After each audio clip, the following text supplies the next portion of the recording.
Hello, hello, visionary entrepreneurs, life changers. Welcome back to our abundance reading. Today is our day 186. Ooh, the number is just increasing, right? Let me get our live streaming to YouTube channel. The one moment, let me make sure that we are also live streaming at the same time.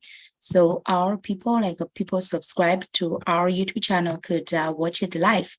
So you are welcome to follow us on the YouTube channel as well. I will share that later. After my video, I will share that link inside of our description. Okay, let me save it. And today we're continuing further on this book, Traffic Secrets by Russell Brunson.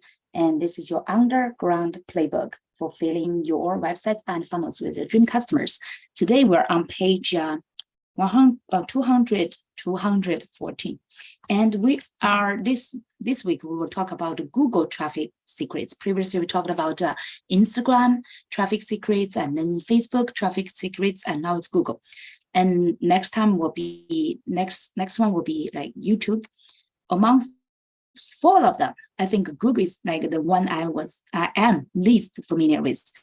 So I'm very interested in learning furthermore about it. So yesterday we talked about the history and goal of Google, right? The search engine, how from it's called, let's say, the back rub. Do you know that? Original name is like a back rub before they launch the formal platform called Google outside of Stanford University. Okay, today talk about the four phases of Google. Further history, right? And yesterday he talked about the snap. Okay, snap. It's like how Google changed all this algorithm. Initially, it's by backlinks, right? Today we talk about that. Phase one, popularity through backlinks. That's original stage. As you've just seen, the big breakthrough that made Google the best search engine in the world was that they ranked your web pages based on how many other pages were talking about you and linking back to you. And yesterday we reviewed that, right?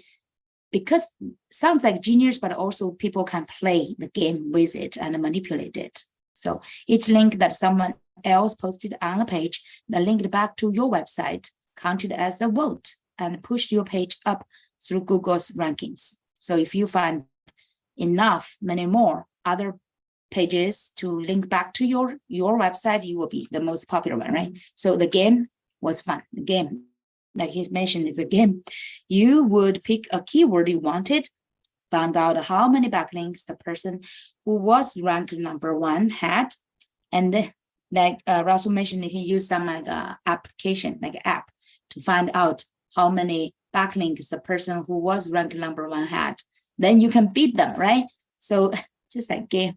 And then you only needed to get more backlinks than they had. For example, if the number one spot had 100 backlinks, you needed at least 101 backlinks to replace them.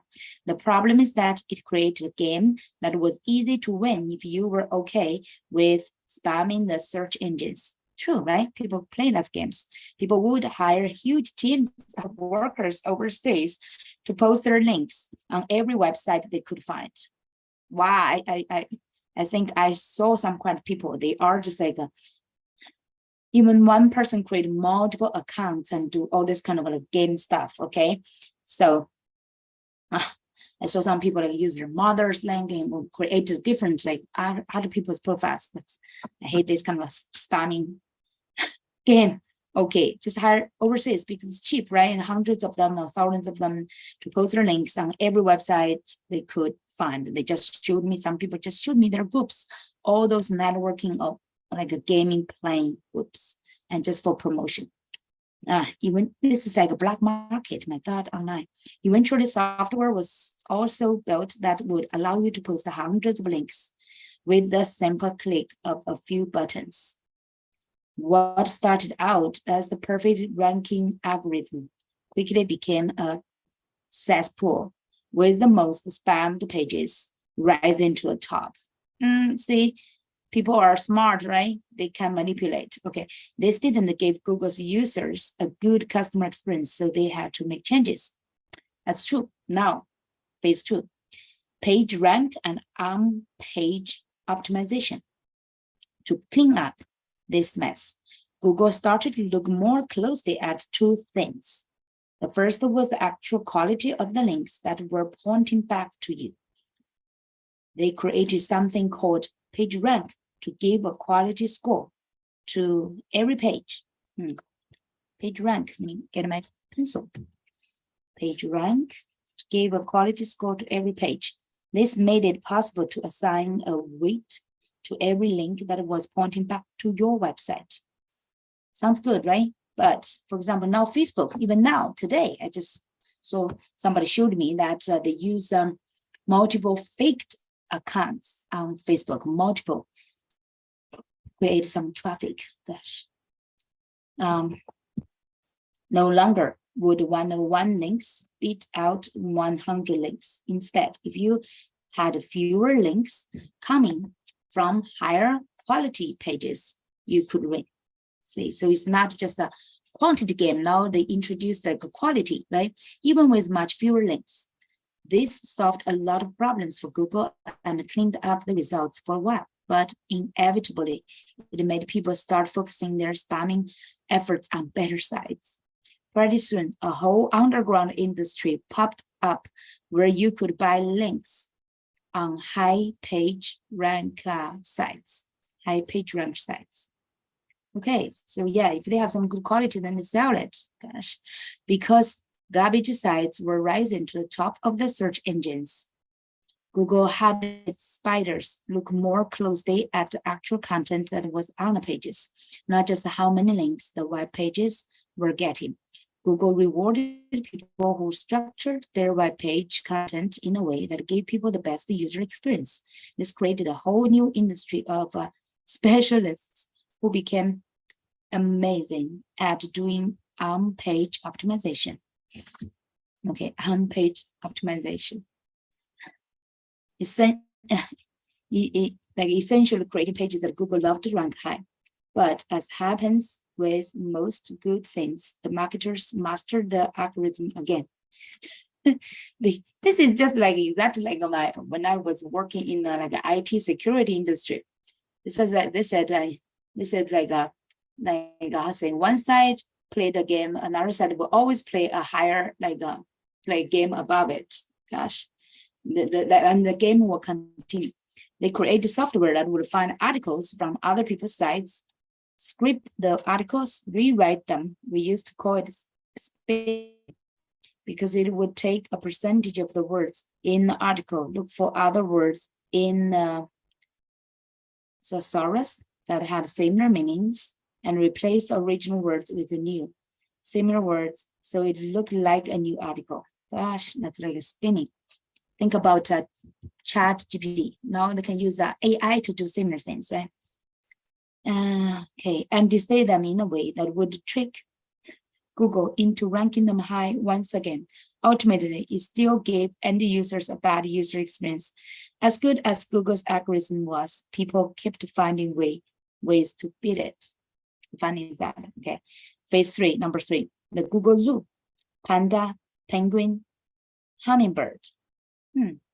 Very interesting.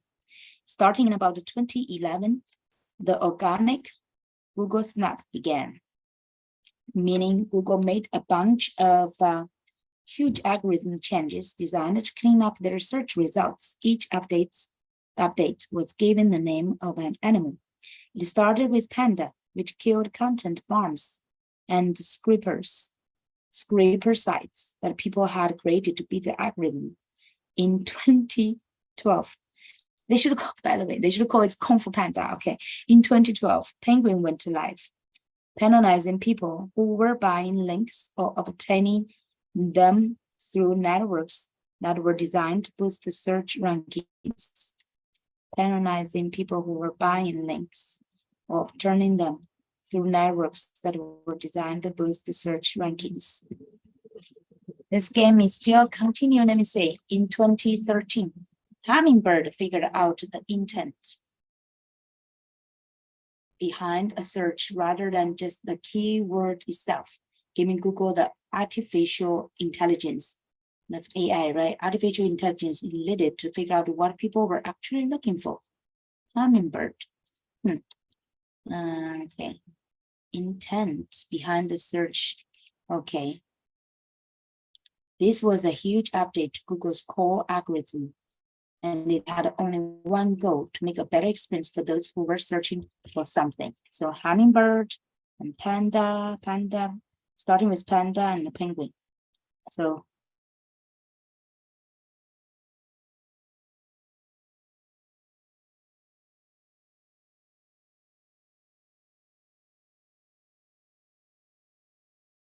four, Mobile-geddon, let me see, Mobile-geddon and Fred. For years, Google didn't implement any big updates. That is until 2015. That means just 3 years, or 2 or 3 years difference. Until 2015, which has been called the year of mobile. It was the first time that mobile searches bypassed desktop searches on Google. Oh, yeah. So that's why our cell phone, right? This was also the year that Google launched their new updated algorithm and ranked you higher if your site was optimized for mobile. Oh, that's why. ClickFunnels has those like choices to optimize for mobile. This update forced everyone to redesign their pages to create a better mobile experience for Google's mobile searchers. Yeah, how many times we use in our cell phone to search, right? Instead of other like our desktop. Like we can go anywhere, travel outside, sit in a car, in a boat, or anywhere, right? And we use a cell phone. 2 years later, we were introduced to the update that was unofficially named Fred. This update is the one that I think is most important for us all to understand. Fred, why it's called Fred? It's not an animal anymore, as it gives us the pattern to be successful with search in the future. Gives us the pattern to be successful with search in the future. Fred, personalized sites that prioritize monetization over user experience. Monetization. Penalized sites that prioritize monetization over user experience. Oh, okay, that makes sense now. So because Google wants to emphasize and to improve the user experience instead of just like some sites prioritizing monetization. So if your site had no user engagement, was thin in content, or had content heavily geared towards conversions, pop-ups, and aggressive advertising, you lost your rankings overnight. Wow. So why are Fred and all its, this is like police, right? And all its predecessors so important? They helped us to see Google's core goal, a better user experience. Sounds like this is like so similar to everyone. If we can align with Google's goals, they will send us an almost unlimited amount of traffic for free. Trying to spam the algorithm may give you short-term gains, but only until Google finds the loopholes and closes them. However, the real secret is understanding Google's intent and helping them to serve their searchers. So it's just like their user experience in searching. Why does Google care so much about their users' experience? Oh, this is just like no need to clarify, right? Mostly because they still make the majority of their money from paid ads. And if people have a bad experience when they search, they won't come back. So if your goal is to try to figure out a way to deliver the best experience possible to their surfers, Google will reward you for that. This is quite weak for me, actually, not quite clear, because like Google still make the majority of their money from paid ads. Facebook as well. I feel like all this LinkedIn, I'm not sure so far. LinkedIn help people to find their jobs, right? And it's like social network. I feel like they all eventually focus on monetization for themselves, right? Ads. So if you just figure out how to deliver the best experience possible to their surfers, that means like more engagement, right? More interaction and engagement. Okay. So this part is not, I think the phases are interesting, but the goal still not quite clear to me. we will figure out that tomorrow. After tonight, I do not want to read too much. Tomorrow we would read about step 2, find your dream 100 on Google. And then step 3, those publishing strategies, remember? So yeah, today is a short message, but I'm trying to figure out. Google, yeah, is trying to improve the better user experience. Also could further clarify what it means the better user experience. I believe every business wants to have a better user experience, but different platform has different specifics. For example, Google is focusing on providing search, right? Search experience. Like for example, Facebook providing networking, social networking experience. So it's different, right? And for like ClickFunnels, they provide users to use their ClickFunnels designing and launching kind of experience. So it's just like every platform is just similar, and I think definitely here he could further clarify Google's purpose. And also I'm thinking about the paid ads, how they are driving people to use more paid ads. So definitely they want more like better quality websites, and when people search, they can search for those ranked top ones will be good quality and relevant and meet their search like say needs. And then they will feel like this search engine is good, and then they want to stay more time, right? Eventually think this is a great platform, they want to do more advertisement. So that's all this kind of a story is telling about. Okay, so it's for today because I do not want to stay too late. Today is Wednesday, and make sure that you have subscribed to our YouTube channel if you have not, and follow us on Instagram. We have all those links under our video, and also we have the link for you to get a free copy of this great quality hard copy of this Traffic Secrets. This book you will read many times, I believe, because it's very good nuggets, and especially for those strategies later he will introduce. Okay, so I'm glad that I now know more about Google's background, Google's goal, and Google's snaps, right? And especially those people are playing all these games, manipulating it, and how Google is fighting back and to try to focus on more like a higher quality type of sites. But still I have a question, because so many people are talking about SEO, how we could leverage Google's algorithm, everything like that. It's still like a myth to me. I want to learn more about how we could use that. But I saw people still use such kind of like a gaming or spamming. They create multiple accounts and share things here and there to generate some traffic, something like that. So fun to me. So I need to find some secrets about Google, how we can really improve, for example, our video and our website, our content's quality.